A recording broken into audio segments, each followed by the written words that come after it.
बिलासपुर के नायब तहसीलदार और थानेदार विवाद में ऐसा लगता है कि पुलिस ने कार्रवाई करने में कुछ ज्यादा ही जल्दी कर दी है।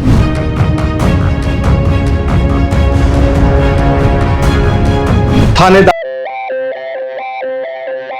कुछ वीडियो और साक्ष्य आ रहे हैं, वो नायब तहसीलदार के एटीट्यूड पर गंभीर सवाल खड़े कर रहे हैं।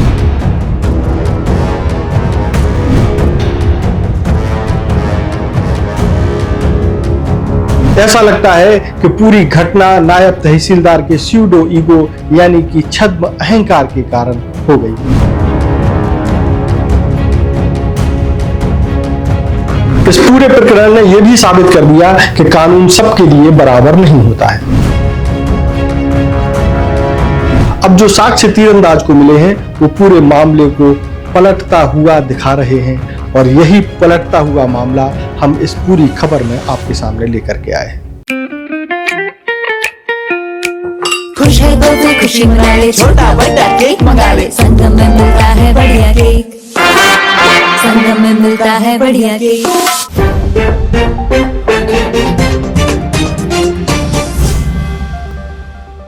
नमस्कार, मैं हूं मयंक चतुर्वेदी और आप देख रहे हैं तीरंदाज। नायब तहसीलदार और थानेदार के बीच बिलासपुर में पिछले दिनों यानी कि 17 नवंबर की रात में हुआ विवाद अब जो है अपने अंजाम तक पहुंच गया है। अंजाम यानी कि थानेदार, ऐसा लगता है कि पुलिस ने या पुलिस के उच्च अधिकारियों ने इस मामले में कुछ ज्यादा ही जल्दीबाजी कर दी, क्योंकि ऐसा लगता है कि प्रशासनिक सेवा संघ यानी कनिष्ठ प्रशासनिक सेवा संघ के दबाव में पुलिस आ गई।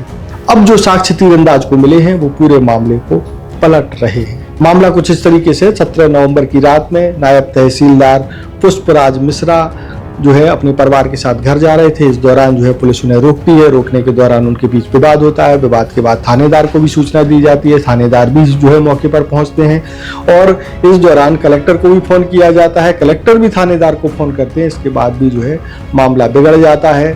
थानेदार के भाई के खिलाफ केस दर्ज हो जाता है और नायब तहसीलदार को छोड़ दिया जाता है। आरोप अब इसमें ये लगता है कि पुलिस जो है ये आरोप लगा रही थी कि नायब तहसीलदार नशे में थे, जबकि नायब तहसीलदार का आरोप ये था कि पुलिस ने उनके साथ बदसलूकी की अपना पद बताने के बाद भी। अब ये सब चीजें होने के बाद जो है पुलिस जांच बिठाती है और पहले थानेदार जो है तोप सिंह को लाइन अटैच करती है।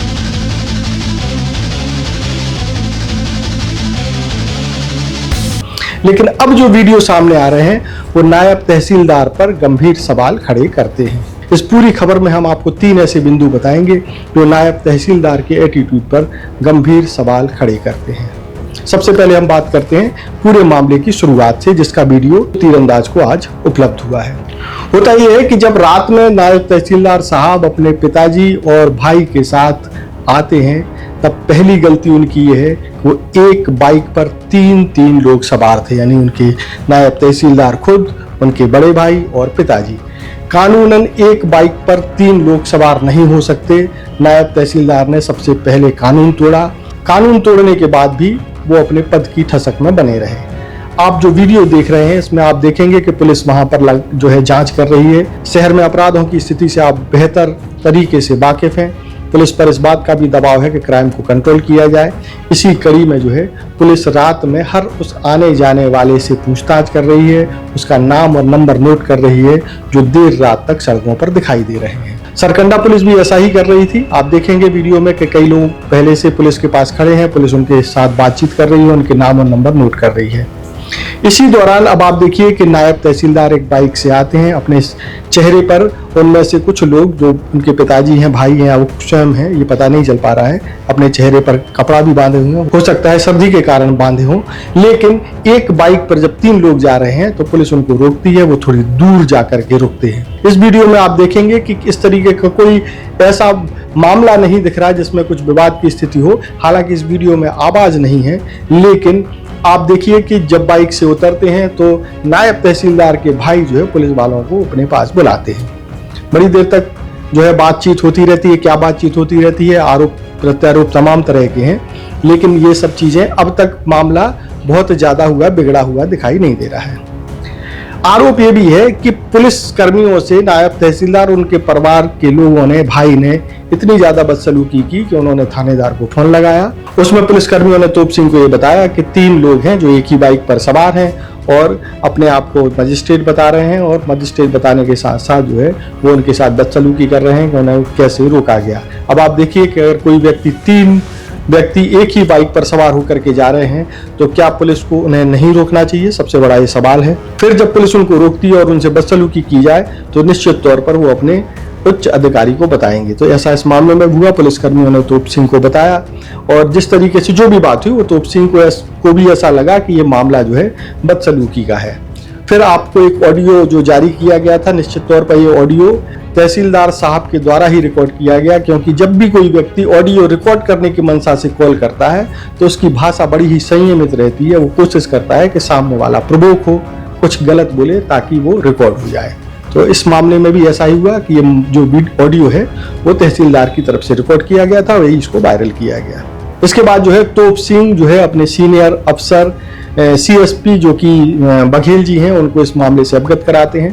बताया जा रहा है कि मौके पर थानेदार तोप सिंह के अलावा CSP साहब भी साथ में गए थे। उस दौरान जो भी बातें हुई उस दौरान CSP भी उपलब्ध थे।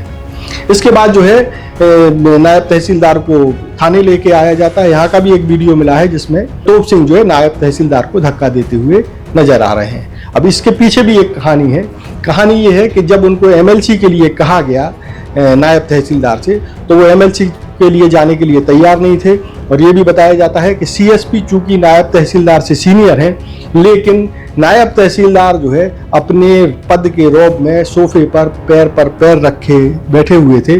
उन्होंने CSP का भी सम्मान नहीं किया जबकि वो उनसे सीनियर हैं। नायब तहसीलदार के इसी एटीट्यूड को देख करके तोप सिंह नवरंग जो कि थानेदार हैं उन्हें गुस्सा आया और उन्होंने उनको उधर से उठाया बलपूर्वक और उन्हें धक्का दे करके MLC के लिए जाने के लिए कहा गया। अब ये पूरा मामला ऐसा लगता है कि कुछ पार्ट में जो चीजें आई कि पूरी तरीके से गलती थानेदार की है। अब आप देखिए यहाँ भी CSP मौजूद थे। इसके बाद जो है नायब तहसीलदार को MLC यानी कि मुलाहिजे के लिए अस्पताल लेकर के जाया जाता है। वहाँ भी वो कोई कोऑपरेट नहीं करते हैं और कोऑपरेट नहीं करना ये नायब तहसीलदार की दूसरी सबसे बड़ी गलती है। इसका एक प्रमाण भी है। डॉक्टरी जो दस्तावेज तीरंदाज के हाथ आया है उसमें डॉक्टर ने साफ साफ लिखा है कि जो है नायब तहसीलदार की तरफ से कोई कोऑपरेट नहीं किया गया और उन्होंने MLC यानी कि मुलाहिजा कराने से मना कर दिया। जब चूंकि पुलिस प्रक्रिया है, पुलिस प्रक्रिया में जैसा कि नायब तहसीलदार ने पहले दावा किया कि वो शराब कभी नहीं पीते हैं, वो सिगरेट भी नहीं पीते हैं और अगर नहीं पीते हैं तो मुलाहिजा कराने में क्या दिक्कत थी? अगर वो मुलाहिजा कराते तो एक प्रमाण हो जाता कि भाई उन्होंने शराब का सेवन या किसी नशीली चीज का सेवन नहीं किया था। लेकिन उन्होंने जो है अपने पद के रौब में उसको भी रिफ्यूज किया, यानी कि पुलिस की एक प्रक्रिया है उसको भी पूरी तरीके से रिफ्यूज कर दिया। ये नायब तहसीलदार के ईगो का दूसरा उदाहरण है। इसके बाद जो है जो भी होता है वो हम आपको पहले बता चुके हैं। जांच बैठती है, कनिष्ठ प्रशासनिक सेवा संघ जो है एक्टिव हो जाता है, वो SP, IG और कलेक्टर को ज्ञापन देते हैं। इसके अलावा गृह मंत्री और मुख्यमंत्री को भी ज्ञापन भेजा जाता है। लेकिन पुलिस इस मामले में अकेली पड़ जाती है, भले ही पुलिस हमेशा भारी पड़ती रहती हो, लेकिन इस मामले में थोड़ा सा अलग हो गया। अब तीसरी जो गलती है वो नायब तहसीलदार की ये है कि चूंकि वो प्रशासनिक सेवा में है और उनको इस तरह के मामलों को हैंडल करने का तरीका आना चाहिए। वो चाहते तो इस मामले को वहीं रफा दफा किया जा सकता था जहां पुलिस कर्मियों ने उनको रोका था, लेकिन वो अपने पद के रौब में इस तरीके से जो है मदहोश थे कि उन्होंने पुलिस कर्मियों से बदसलूकी की और जो भी कुछ कहा। इस पूरे प्रकरण में आप देखेंगे कि 2 चीजें हैं कि नायब तहसीलदार जो है जिस मामले को आराम से निपटा सकते थे उन्होंने एक तरीके से पुलिस को प्रोवोक किया, उनको प्रतिक्रिया करने के लिए मजबूर किया अपने एटीट्यूड के कारण। दूसरा सबसे बड़ा सवाल ये भी है कि अगर कोई ये कहता है कि कानून सबके लिए बराबर है तो ये घटनाक्रम उस बात का उदाहरण है कि कानून सबके लिए बराबर नहीं है, क्योंकि पुलिस अक्सर इस तरीके से लोगों को रात में रोकती है, उनके साथ जरह भी होती है, मारपीट भी हो जाती है कई मामलों में। उसके बाद कभी भी किसी पुलिसकर्मी या थानेदार को कभी शिकायत के बाद भी निलंबित नहीं किया गया। ऐसा कोई भी मामला अभी तक हमारे संज्ञान में नहीं है आम आदमी से संबंधित। हाँ, रसूखदार होने पर जरूर पुलिस के खिलाफ कार्रवाई हो जाती है इस मामले में। अब ऐसा लगता है कि आम आदमी के खिलाफ अगर पुलिस इस तरीके का एक्शन लेती है तो उसको छोड़ दिया जाए, उसके लिए तब कोई बड़ा मामला नहीं बनता। लेकिन जब किसी रसूखदार, किसी नायब तहसीलदार के साथ इस तरीके का मामला हो जाए तो उसके खिलाफ कार्रवाई हो सकती है। इस पूरे मामले में खास बात यह है कि पूरे एपिसोड में जहां जहां तोप सिंह नवरंग यानी कि थानेदार थे, उनके साथ सीएसपी भी, ऐसा बताया जा रहा, मौजूद थे। लेकिन अगर सीनियर के सामने कोई जूनियर व्यक्ति बदसलूकी कर रहा है तो सीनियर की क्या जिम्मेदारी थी, क्या उनको रोकने की नहीं थी? अगर रोकने की उनकी जिम्मेदारी थी तो इस पूरे मामले में उनके खिलाफ क्या कार्रवाई की जा रही है, ये भी एक बड़ा सवाल है। और नायब तहसीलदार के बारे में हमने आपको बता ही दिया कि उनको जितना भोले चेहरे के वो दिख रहे हैं उस तरीके का मामला नहीं है। उन्होंने कायदे से पुलिस को प्रोवोक किया, मतलब प्रतिक्रिया करने के लिए उनको मजबूर किया। देश और दुनिया की ताजा तरीन खबरों से जुड़े रहने के लिए आप तीरंदाज को सब्सक्राइब करना बिल्कुल ना भूलें और बेल आइकॉन को भी जरूर प्रेस कर लें। नमस्कार। स्पर्श मल्टी स्पेशलिटी हॉस्पिटल अब दे रहा है फुल टाइम विशेषज्ञों की देखरेख में सर्वश्रेष्ठ NICU एवं PICU की सुविधा, यानी नवजात एवं बच्चों की गंभीर बीमारियों का इलाज अब आपके अपने शहर में, साथ ही न्यूनतम दर पर हेल्थ पैकेज की सुविधा। स्पर्श मल्टी स्पेशलिटी हॉस्पिटल, एक एहसास अपनेपन का।